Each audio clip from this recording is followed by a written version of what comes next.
지난 한 주간 동안 세상에서는 여러 가지 큰 사건, 사고들이 있었습니다.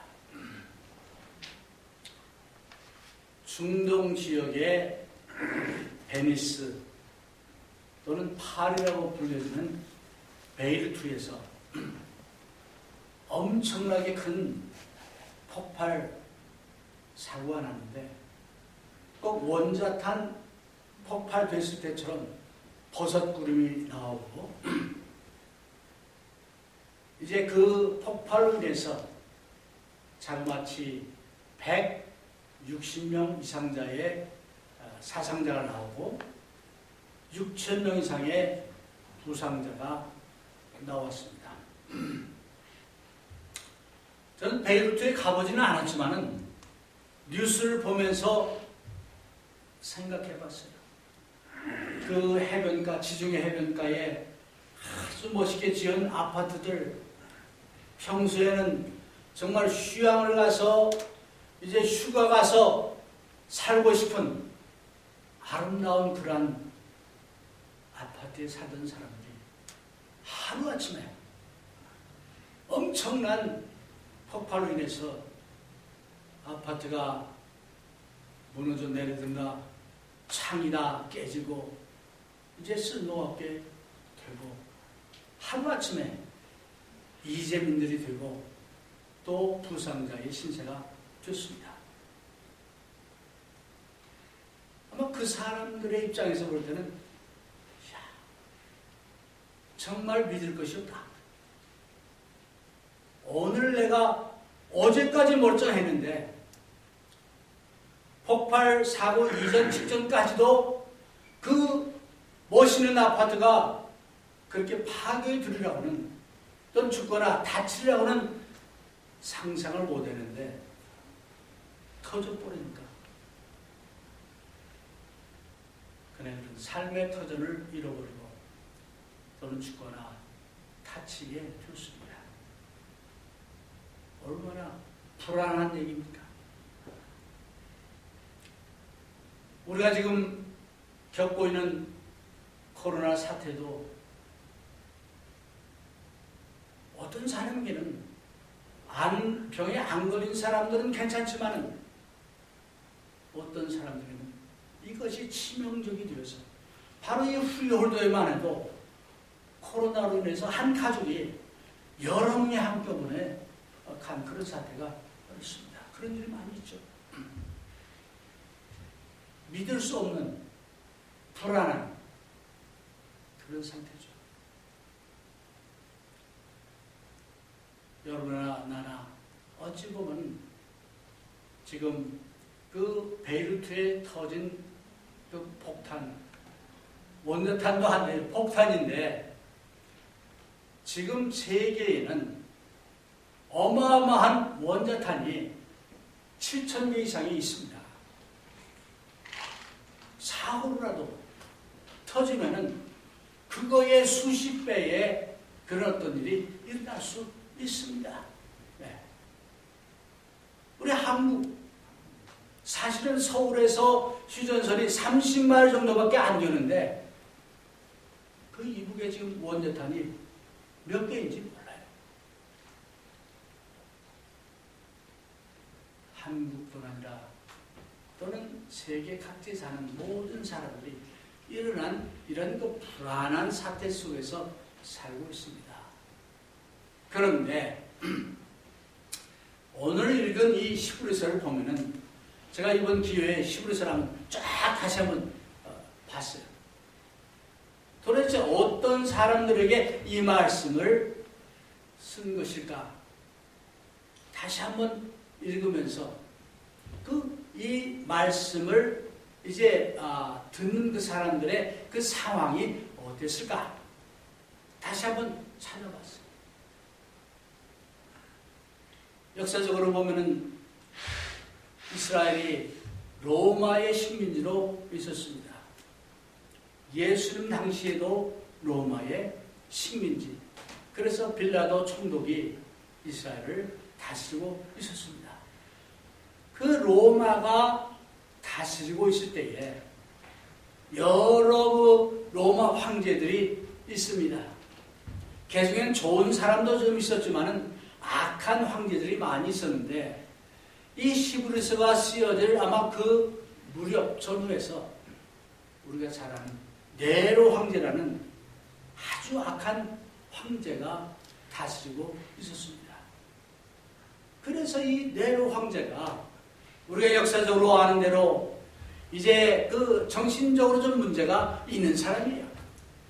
로마에다 불을 질러놓고 불타는 것을 보면서 아 멋있다 뭐 시를 쓰면서 그 불낸 그 범인들로 크리스찬들을 지목해가지고 희생양으로 삼았던 그 왕이 네로 황제입니다. 그래서 그 네로 황제가 이제 로마에 불을 지르고 크리스찬들을 박해했을 때 아마 전후 그 후가 되지 않을까 이렇게 추측이 됩니다. 근데 히브리서를 쫙 보면은 예루살렘이 패망한 얘기는 없어요. 흔적이. 그렇다면 예루살렘이 패망하기 전 또는 그 네로가 다스릴 때부터 그 사이에 어디쯤 아마 해당되리라 믿습니다. 어쨌든 그 당시에 우리 크리스찬들 믿는 사람들이 이제 여럿 있었는데 그 중에는 원래 유대인으로 있다가 유대인으로서 율법을 이제 따르고 순종하며 그렇게 살았던 유대인들이 있었고 또 다른 측면에서는 유대인과는 다른 이방인으로서 예수님을 영접하고 크리스천이던 그 사람들이 있었습니다. 근데 히브리서를 보면은 그 이방인 크리스천보다는 유대인 크리스천들이 더 초점이 맞춰지는 것 같습니다. 그래서 유대인 크리스천의 입장에서 보면은 자 예수를 믿기 때문에 당하는 여러 가지 핍박이 있었습니다. 짭을 잃어버릴 수도 있었고 집을 잃어버릴 수도 있었고 또는 뭐 피해서 다니면서 정말 어렵고 힘들게 살아가는 그런 사람들도 있었고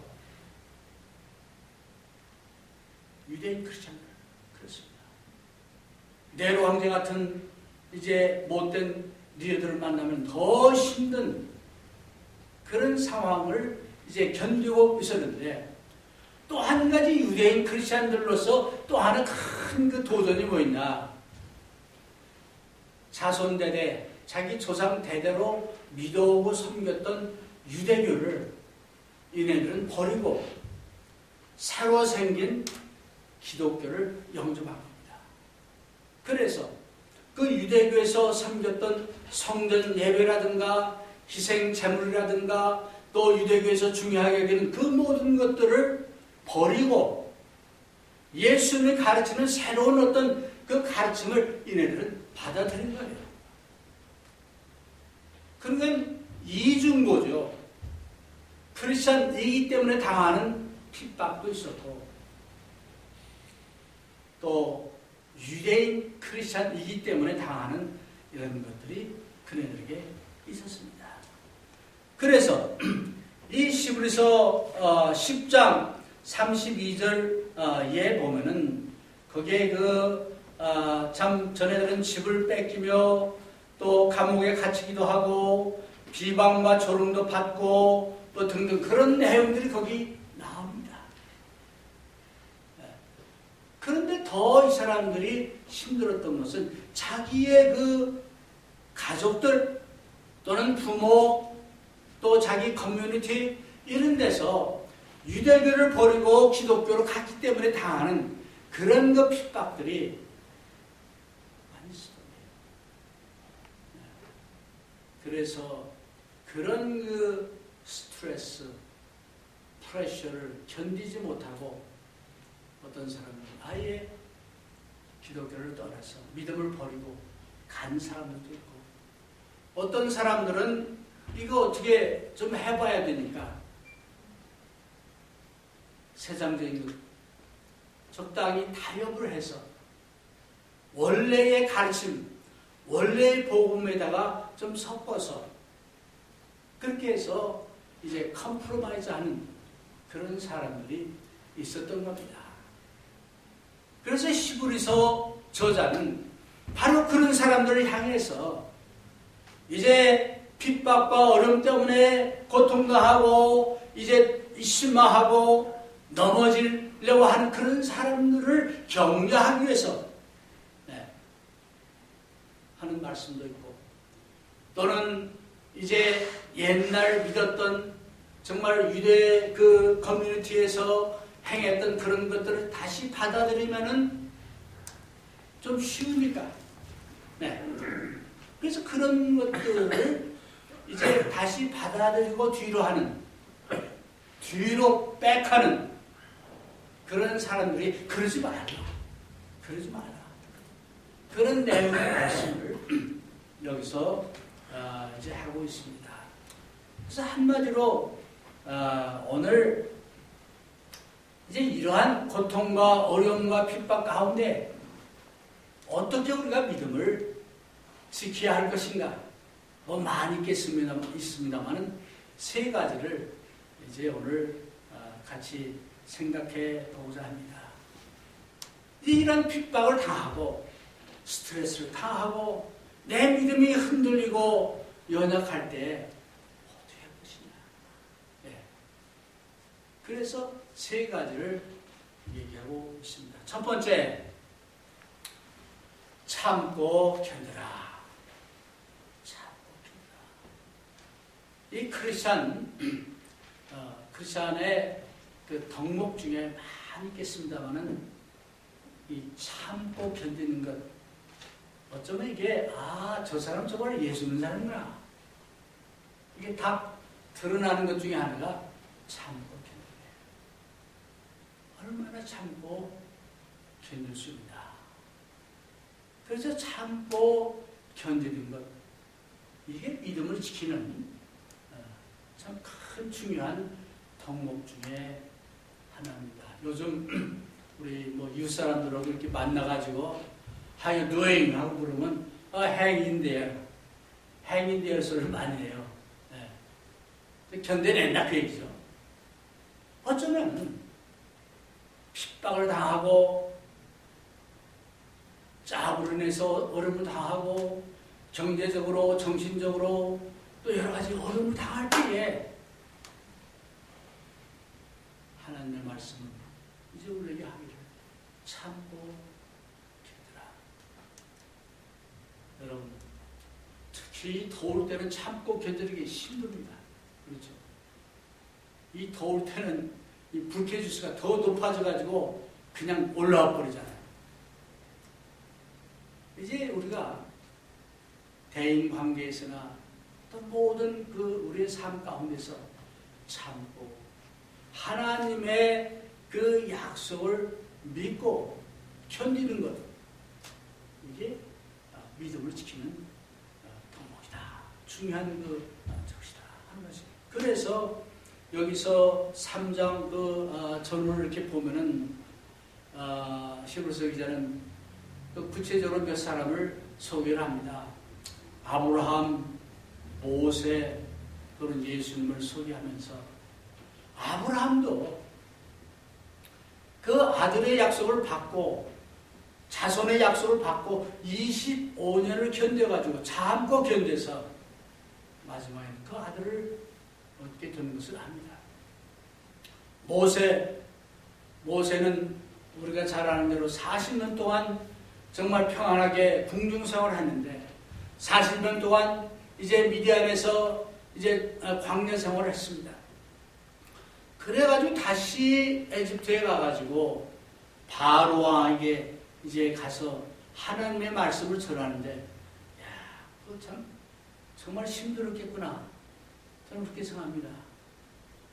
아무리 하나님이 이제 하라고 하신 것이지만은 한 번도 아니고 두 번, 세 번, 네 번, 10번을 전합니다. 내 백성을 보내라. 안 들으면 또 재앙을 내리고, 그래서 또 이제 봐달라고 하면 또 이제 돌아서 가지고 마음을 바꾸니까 또 가서 얘기하고 10번이에요. 그럼 10번 하는 동안 모세 주변 사람들은 그냥 구경만 하고 있었을까요? 어땠을 것 같아요? 아론이라든가 미디암이라든가 심지어는 형제들까지도, 또는 다른 사람들은 뭐 말할 것도 없겠죠. 당신이 그렇게 해가지고 우리가 더 힘만 들고, 자 봐라, 저 바로왕 절대로 마음 안 바꾼다. 얼마나 비방을 했겠습니까? 모세는 참고 또 참고 견뎌서 그 모든 과정을 이제 겪고 난 다음에 이스라엘 백성들을 구원해 냅니다. 또 그거로 끝난 게 아니잖아요. 40년 동안 모세가 얼마나 참고 또 참고 또 참고 견뎠겠습니까? 그래서 이 히브리서 저자는 말하기를 참고 견뎌라 하는 말을 하면서 모세도 그랬다. 너희들도 지금 힘들고 어렵지만 핍박당하고 또 힘들고 마음대로 안 되고 모든 것이 막힌 것 같지만은 참고 견디라.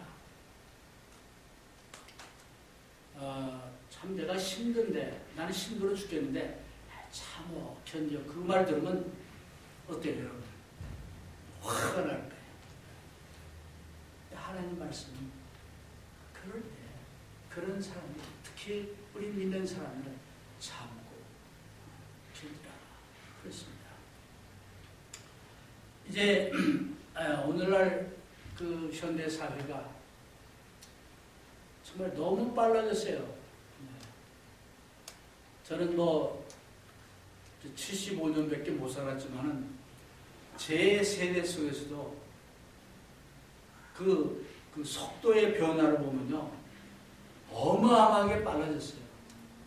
소달구지를 이제 탄 기억도 나는데 그 시대로부터 얼마나 빠릅니까?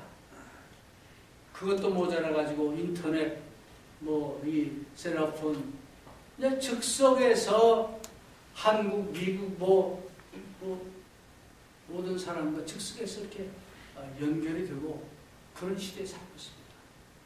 또 우리가 원하는 것들 얼마나 빨리빨리 됩니까 지금? 그렇게 빨리 되고 편리한 사회 속에서 살다 보니까 참고 견디는 거 힘들어요. 그렇죠? 여러분 안 그래요? 네, 힘들어요. 그래서 크리스찬의 덕목 중에 하나인 참고 견디는 것, 믿는 사람들까지도 그렇지 못할 때가 많이 있습니다. 그래서 참고 견디지 못하고 믿음을 버리거나 세상과 짝하거나 타협하는 그런 사람들 우리 주변에 많이 봅니다. 여러분들은 그렇게 하지 마시기를 바랍니다. 두 번째로 안식을 소망하라. 소망이라는 말이 나옵니다. 사실 이 말과 아울러 가지고 우리가 하나님을 믿는다, 지금 믿음에 대한 얘기를 쭉 하고 있는데 하나님을 믿는다 하는 얘기는 하나님을 신뢰한다는 얘기예요. 하나님이 그 하나님의 약속을 지키신다 하는 거예요. 그게 우리 믿음입니다. 그래서 하나님은 하나님의 약속을 지키신다 믿기 때문에 우리는 그 하나님의 약속을 소망합니다. 이루어질 거로 소망합니다. 근데 금방 안 돼요. 어떤 때는. 그럴 때도 그래도 하나님의 약속은 살아있습니다. 그래서 우리가 그 소망을 간직해야 합니다. 특히 이 땅에 살고 있는 여러분이나 저나 우리의 가장 큰 소망은 뭡니까? 영원히 하나님 나라에서 하나님과 이제 같이 지내는 그것 아니겠습니까? 그 소망 아니겠습니까? 부활의 소망이 아니겠습니까? 이 땅에서는 또 이 땅에 살면서도 우리는 하나님의 백성이요 예수님의 제자이기 때문에 예수님의 말씀처럼 비록 우리가 풍요롭지 못하지만 물질적으로 우리는 풍요로운 삶을 살 수 있다는 그 예수님의 약속을 우리는 믿습니다. Trust. 그래서 그 소망을 안고 우리는 살아가는 거예요. 혹시 여러분들 중에서 모든 게 내 마음대로 안 돼가지고 지금 낙심하는 분 있습니다. 소망을 가십시오. 그래서 믿음, 소망, 사랑 이 세 가지는 항상 있을 것인데 그 말씀이 있는데 사실은 믿음과 소망이 다 관련된 거예요. 앞과 뒤의 동전의 양면 같은 거예요. 소망이 있기 때문에 우리는 믿음이 이제 지속되는 겁니다. 그래서 믿음으로 지속하는 두 번째 이거는 안식을 소망하라. 어떤 안식입니까? 하나님께서 6일 동안 이제 창조하시고 7일에는 안식하셨잖아요. 마찬가지로 우리는 이제 이 땅을 떠나서 영원히 하나님과 안식합니다. 그러나 이 땅에서도 예수님이 약속하기를 내 평화를 너에게 주니 내 기쁨을 너에게 주겠다는 그런 예수님의 약속이 있습니다. 당장 없는 것 같지만 그 믿음과 소망을 가지고 우리가 처한 여러 가지 이제 위기 상황이나 문제들을 대할 때 우리는 우리의 믿음을 지속할 수 있겠습니다. 히브리서 10장 23절 24절에 보니까 소망을 움직이지 말며 굳게 잡고 서로 돌아보아 사랑과 선행을 격려하며 그런 말씀이 있습니다. 소망을 움직이지 말며 굳게 잡으라. 근데 소망이 있을 때 넘어져도 일어날 수 있습니다. 소망이 있을 때 낙심돼도 용기를 낼 수 있습니다. 소망이 있을 때에 난 틀렸어. 그러고 접어버리는 것이 아니라 소망이 있기 때문에 다시 무릎을 펴고 일어나서 한 걸음 한 걸음 나가게 되는 것입니다. 이것이 믿음의 삶이다. 마지막으로 믿음을 지키는 것은요. 성숙하라. 6장 1절을 보니까 이 말이 어떻게 보면 믿음을 지킨다는 것은 이 믿음이라는 것은 생명체입니다. 그냥 내 믿음만 그냥 가만히 있으면 되는 게 아니에요. 마치 여러분들이 자전거를 타고 페달을 움직이지 않으면 좀 가고 있었는데 움직이지 않으니까 자전거 가다가 조금 갔었는데 조금 전까지 갔는데 하다 보니 넘어져. 왜? 이게 안 밟으니까. 그렇죠? 네. 믿음은 마찬가지로 이게 생명체예요. 계속 움직여야 돼요. 네. 그래서 움직이는 가운데 점점 더 성장하고 강해지는 것이 믿음입니다. 그런데 우리가 기억해야 할 것은 믿음은요. 나이도 아니에요. 내가 나이가 많으니까 적어도 너보다 믿음이 많지. 아니에요. 내가 모태적 신앙이고 이러니까 믿음이 많지. 아니에요. 믿음은 어찌 보면 양도 아니에요. 내 믿음이 이렇게 많은데 그 믿음의 양의 내용이 뭐냐에 따라서 이게 달라집니다. 그래서 예수님은 믿음을 얘기할 때 어떤 믿음만 있어도 어떻게 한다고 그랬어요? 믿음의 크기, 양을 말할 때 겨자씨 여러분 봤어요? 정말 작아요. 그런 믿음이 있어도 왜? 내용이 중요하니까. 어떤 내용? 하나님이 살아계시고 하나님이 창조주이시고 하나님이 나를 이제 인도하시고 하나님이 나의 필요를 아시고 그 믿음, 예수님이 내 죄를 위해서 십자가에 달려 돌아가시다는 그 믿음의 내용이 중요합니다. 그래서 이제 그 믿음이 그 자리 그대로 있으면요, 내가 왕년은 이랬었는데 이거 안 돼. 왜? 믿음은 생명체입니다. 움직여야 돼요. 행동해야 돼요. 행동 없는 믿음은 죽은 믿음이라고 야고보서 기자는 말하고 있습니다.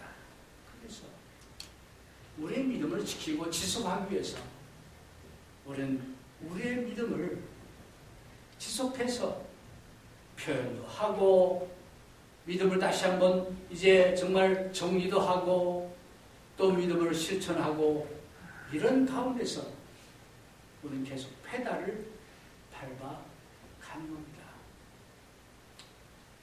결론의 말씀을 드립니다. 잠언서의 말씀에 이런 말씀이 있습니다. 너희 마음을 다하고 여호와를 의뢰하고 내 명철을 의지하지 말라. 너는 범사의 그를 인정하라.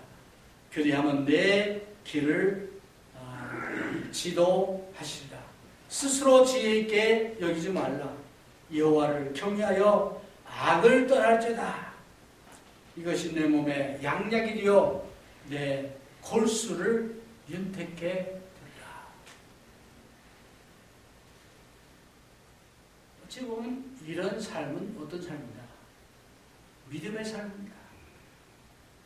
하나님이 나의 모든 것이, 예수님은 나의 모든 것이, 내가 살아가는 가장 궁극적인 목적이 무엇인가를 항상 생각하는, 아까 만찬 때면서 얘기했지만 그런 삶을 살 때에 우리는 세월을 아끼게 되고 우리 삶의 질이 달라지고 걱정과 근심 대신에 감사와 기쁨이 넘치는 그런 삶이 될 수 있습니다.